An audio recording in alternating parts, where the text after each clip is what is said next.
सकाळपासून आम्ही 7 वाजता ह्या रोडला आलोय. 7 वाजल्यापासून आता 11 वाजता आहे, तोपर्यंत हा रस्ता फुल्लच आहे. सगळे लोक आझाद मैदानाला गेलेत, पण जोपर्यंत पाटील इथे आहे तोपर्यंत आमचा डेरा मुंबईत राहणार आहे. हा डेरा मराठ्यांचा डेरा मुंबईत शांततेत राहणार आहे.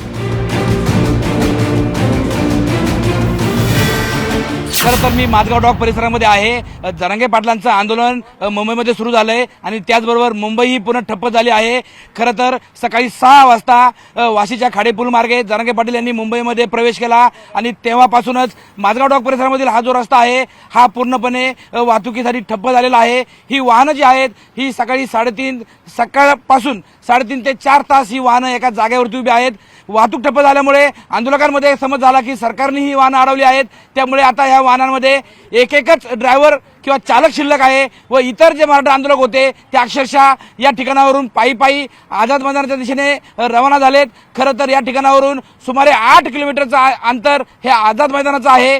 ट्रॅफिक हालत नसल्यामुळे आंदोलकांनी पायी जाण्याचा निर्णय घेतला आणि आंदोलक या ठिकाणावरून पायीच आझाद मैदानाकडे गेलेले आहेत. आपण या ठिकाणी पाहू शकताय मोठ्या प्रमाणात या ठिकाणी वाहतूक कोंडी झालेली आहे आणि अगदी 3.5 ते 4 तासांपासून ही सर्व वाहनं जी आहेत ही एकाच ठिकाणी आहेत. वाहतूक कोंडी झाल्यामुळे या वाहनातील काही मराठा आंदोलकांनी अगदी रस्त्यावरच कोरडा शिधा आहे त्यापासून उपीट पोहे बनवून या ठिकाणी नाश्ता करण्याचा प्रयत्न केला आहे आणि त्यानंतर अजूनही वाहतूक कोणी सुटत नसल्यामुळे सुमारे 1 ते 1.5 तासापूर्वी या वाहनामधील जे आंदोलक होते त्या सर्व आंदोलकांनी आपला एक चालक फक्त मागे ठेवून हे सर्व आंदोलक पायीच आंदोलनाच्या आझाद मैदानाकडे गेलेले आहेत. आपल्यासोबत काही आंदोलक आहेत.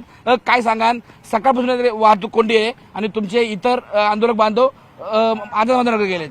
सकाळपासून आम्ही 7 वाजता ह्या रोडला आलोय. 7 वाजल्यापासून आता 11 वाजता आहे, तोपर्यंत हा रस्ता फुल्लच आहे.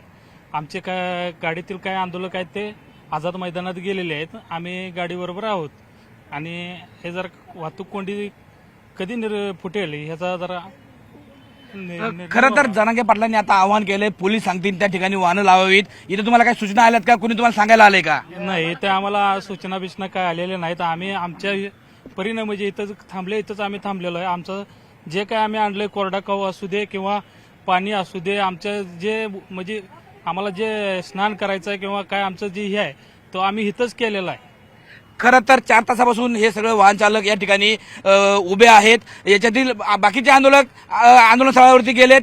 काय सांगा, ही वाहनं सकाळपासून इथे उभी आहेत, काय याच्यातून मार्ग निघेल? तुम्हाला वाटतंय का ही वाहनं निघतील की अजून दिवसभर इथे थांबावं लागेल? आज पहाटे 4 वाजता आम्ही जवळपास हजारो लाखो मराठा बांधव मुंबईत घुसले. त्यानंतर इथे यायला आम्हाला 6:30-7 वाजले. 7 पासून इथंच आहेत आम्ही. आता पाटलांनी आता सांगितलंय, आम्ही तुमच्याच IBN चॅनलला पाहिलं, पाटील म्हणले ज्या ठिकाणी पोलिसांनी सांगितलंय आम्ही त्या ठिकाणी आमच्या गाड्या लावणार. आमचे सगळे लोक आझाद मैदानाला गेलेत, पण जोपर्यंत पाटील इथे आहे तोपर्यंत आमचा डेरा मुंबईत राहणार आहे. हा डेरा मराठ्यांचा डेरा मुंबईत शांततेत राहणार आहे.